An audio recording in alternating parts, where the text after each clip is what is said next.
Last year on a Saturday, and not just any Saturday, this one I woke up with a little headache, felt a little bit more groggy than usual, and just generally very disoriented.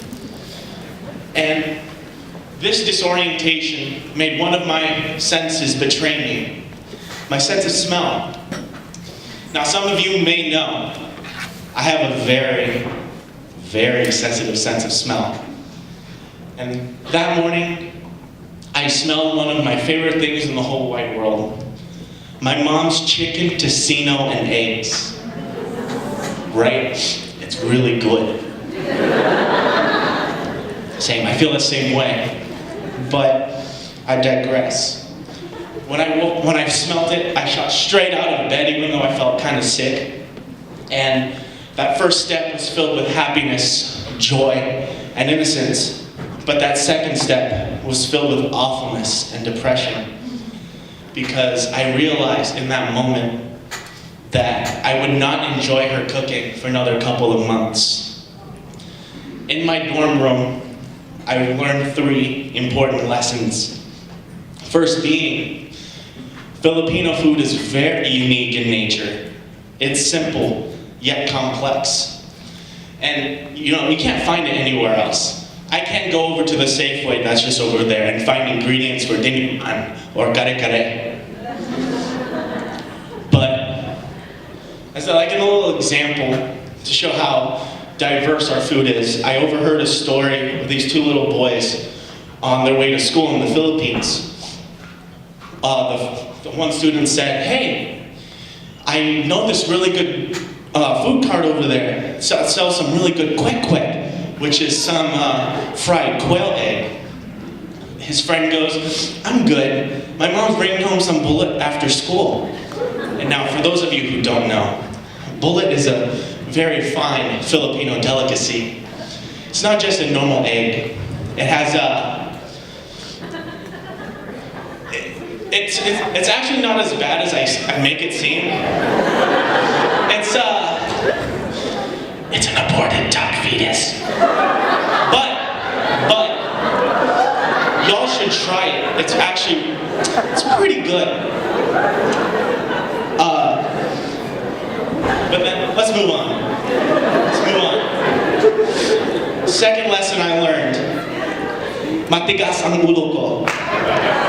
I'm very headstrong. I don't like being defeated, even though sometimes I don a defeatist attitude. I asked my mom one day, "Hey, can you teach me how to cook?" Because I wanted to bring some of home with me to Gonzaga.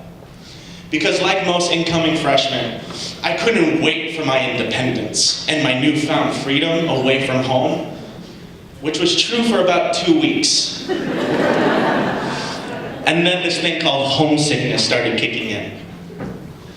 Even though my mom made me call her and text her every single day, and she will call 911 if I don't answer. So that just paint a picture of how mandatory it is. That didn't help fill the big hole that I felt inside of me. Which brings me to my third lesson, most important lesson. The not-so-secret ingredient in Filipino cuisine is love. It's love. Because, as you can see, Filipino food not only brings together people of all diverse backgrounds, it turns people into a family, a community, a campamilya that not only loves each other, but brings each other's best every single day. And it's this kind of love that I missed. And for those of you who are having trouble grabbing the concept, I'll tell you another story based on true events. So when you're at a Filipino gathering and stuffing yourself with as much food as you can because it's so darn delicious, little grandma scuttles over towards you and says, "Would you like more food?" And you can't say no. You just can't. It's a lose-lose situation. Because if you say no, she does the Like you insulted her, her family, her ancestors, and even God himself. And then she just scrambles and just says things that comes up to the top of her head, like, "Ay nako, do you not like the food? Oh no, are you sick? Ay nako, Diyos ko, I made my grandson sick. Oh God, please forgive me for I have sinned. I just killed my own grandson." And before her stress levels skyrocket to unhealthy levels, you just take the food straight out of her hands and just eat it in front of her to make it feel better. And say things like, "Oh Grandma, oh my God, it's so good. You really painted the town red on this one. Oh my goodness." But on the inside, you're really crying. Because you have no more room. Just no more. So this kind of love that you're almost literally sacrificing your body for is what I missed. And quite frankly, took for granted while I was here, before I came here at GU.